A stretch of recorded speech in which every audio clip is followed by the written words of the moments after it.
अस्सलाम वालेकुम dear students, हम केमिस्ट्री का चैप्टर 1 पढ़ रहे थे जो कि ऑलमोस्ट हाफ हो चुका था। नेक्स्ट हाफ पढ़ते हैं आज हम करते हैं general equation of law of mass action से स्टार्ट। जनरल इक्वेशन आपने लेनी है बच्चे।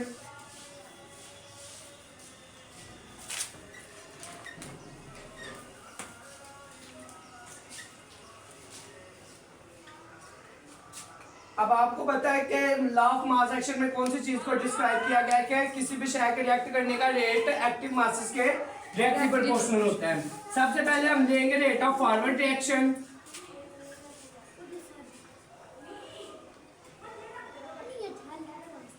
डायरेक्टली प्रोपोर्शनल किसके होगा?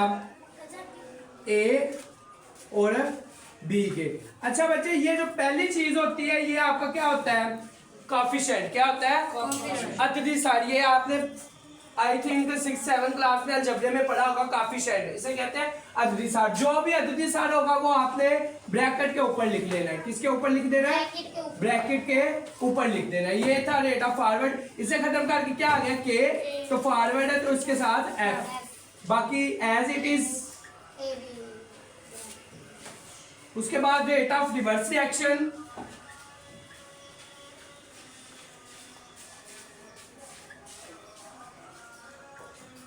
डायरेक्टली प्रोपोर्शनल सी और डी और छोटा सी इसके ऊपर और छोटा डी इसके ऊपर। उसके बाद आपको पता है रेट ऑफ फॉरवर्ड और रेट ऑफ रिवर्स बराबर होता है। रेट ऑफ फॉरवर्ड हमारे पास क्या है? के एफ ए बी और इनके ऊपर इनके अददी सार। ठीक है। रेट ऑफ रिवर्स क्या है? सी डी सी और डी। यहां तक समझ आ गई आपको? अब ये सी और डी इधर मल्टीप्लाई हो रहा है, उधर जाके क्या हो जाएंगे? डिवाइड। क्या हो जाएंगे? ये यहां से क्या हो गए? कैंसल। यहां तक समझ आ गई? अब ये के एफ इधर मल्टीप्लाई हो रहा है, उधर आके डिवाइड हो जाएगा।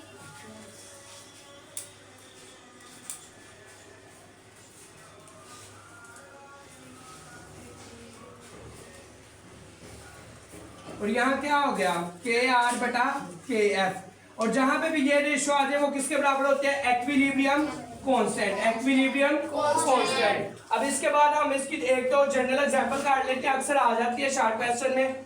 नाइट्रोजन ऑक्सीजन और ये क्या बन जाएगा? 2NO।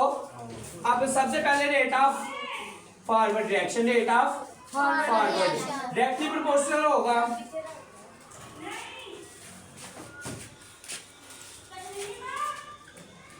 किसके बराबर होगा? नाइट्रोजन और ऑक्सीजन। अब देखें बच्चे, मैंने कहा था जो रकम पहले लिखी हो वो ऊपर आनी। ये पहले नहीं बाद में लिखे, ये एज इट इज आएगी। ठीक है।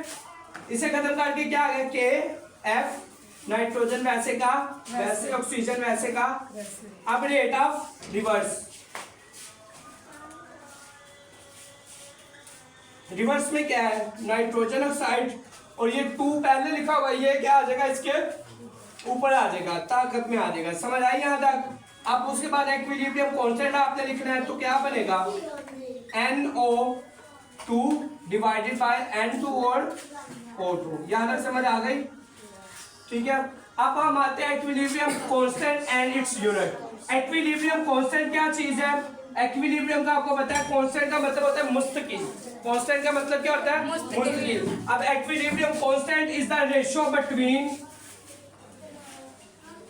ये रेशियो होती है प्रोडक्ट और रिएक्टेंट के दरमियान। रेशियो होती है प्रोडक्ट और रिएक्टेंट के दरमियान।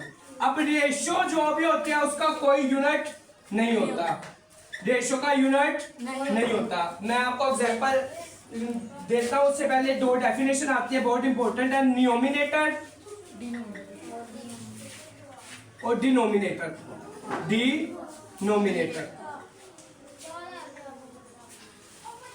अब जो न्यूमिनेटर है, प्रोडक्ट्स की जानिब जो रशिया को, नोमिनेटर और रिएक्टेंट की जानिब जो रशिया को डिनोमिनेटर कहते हैं। क्या कहते हैं? अब एग्जांपल ले लें, हाइड्रोजन आयोडाइड रिएक्शन हो जाएगा 2HI। देखने दो हाइड्रोजन भी पूरे हो गए, दो आयोडीन भी क्या हो गए, पूरे हो गए। अब इनके अगर यूनिट निकाले तो बच्चा इसका यूनिट क्या आएगा, 9 यूनिट आएगा। क्यों, इसका भी मोल है और इसका भी मोल है, 2 मोल हो गए और ये भी कितने हैं, 2 मोल। तो यूनिट क्या आएगा, कोई भी नहीं, क्योंकि ये क्या है, रेशो, रेशो का यूनिट नहीं होता है। उसके बाद इंपॉर्टेंस ऑफ एक्विलिब्रियम। हम एक्विलिब्रियम कांस्टेंट को क्यों डिस्कस करते हैं, इसकी इंपॉर्टेंस क्या है। सबसे पहले ये हमें डायरेक्शन ऑफ रिएक्शन बताती है। क्या करती है, डायरेक्शन ऑफ रिएक्शन को बताती है, एलैबोरेट करती है। अब ये रिएक्शन की डायरेक्शन को कैसे बताती है, मैं आपको 3 पॉइंट बताता हूँ।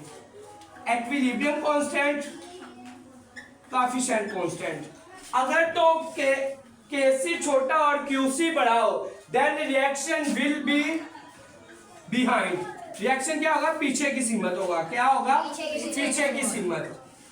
अगर Kc बड़ा और Qc छोटा हो तो रिएक्शन आगे की सीमत, रिएक्शन आगे की सीमत। अगर Kc और Qc बराबर हो, then reaction will be equilibrium. Reaction कौन सा होगा, एक्विलिब्रियम।